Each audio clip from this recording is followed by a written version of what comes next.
Perkenalkan, nama saya Raffi Maulana, NIM 20109. Di sini saya akan melakukan teknik cara batuk efektif kepada pasien berenang. Permisi Pak, selamat sore. Sebelumnya saya boleh tahu ini dengan Bapak Benan? Ya. Boleh dicek tulangnya Pak? Ya. Oke, baik, dengan Bapak Benan.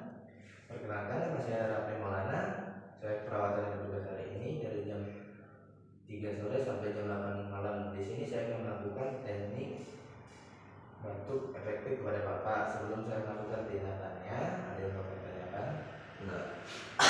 Jika tidak ada, saya akan melakukan tindakannya ya Pak. Ya. Yang tahap pertama, saya akan mengajarkan Bapak cara mencuci tangan 6 langkah. Yang pertama, kita menggosokkan tangan terlebih dahulu, dan yang kedua menggosokkan punggung tangan dan sebaliknya.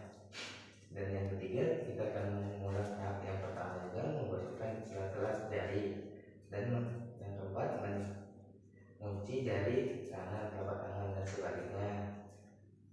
Dan yang kelima menggosok punggung bagian jempol tangan sebelah kiri dan sebelah kanan juga pada, dan memutar ujung tangan. Setelah itu saya akan melakukan tindakan mengajarkan batuk efektif pada Bapak dengan cara menepuk siku bagian itu ya Pak, seperti ini, dan Bapak bisa membantukannya.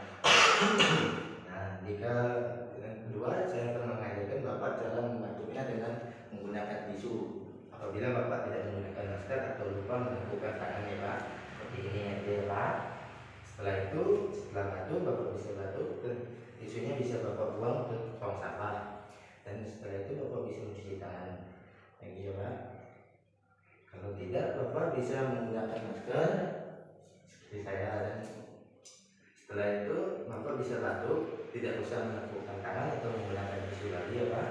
Nah, sekarang saya akan mengasih Bapak masker karena Bapak terlihat tidak menggunakan masker ya Pak. Ini bisa dipakai ya Pak.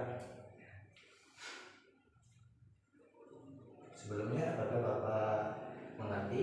Oke, baik, jika Bapak mengerti, sebelum saya kembali ke ruangan perawatan, ada yang Bapak tanyakan? Tidak ada. Oke, baik, jika tidak ada, saya akan kembali ke ruangan perawatan. Jika Bapak perlu sesuatu bantuan, Bapak bisa ke salah satu pihak keluarga ke ruangan perawatan atau mencari salah satu bed yang ada di sini ya Pak. Ya. Permisi, selamat sore Pak. Sore.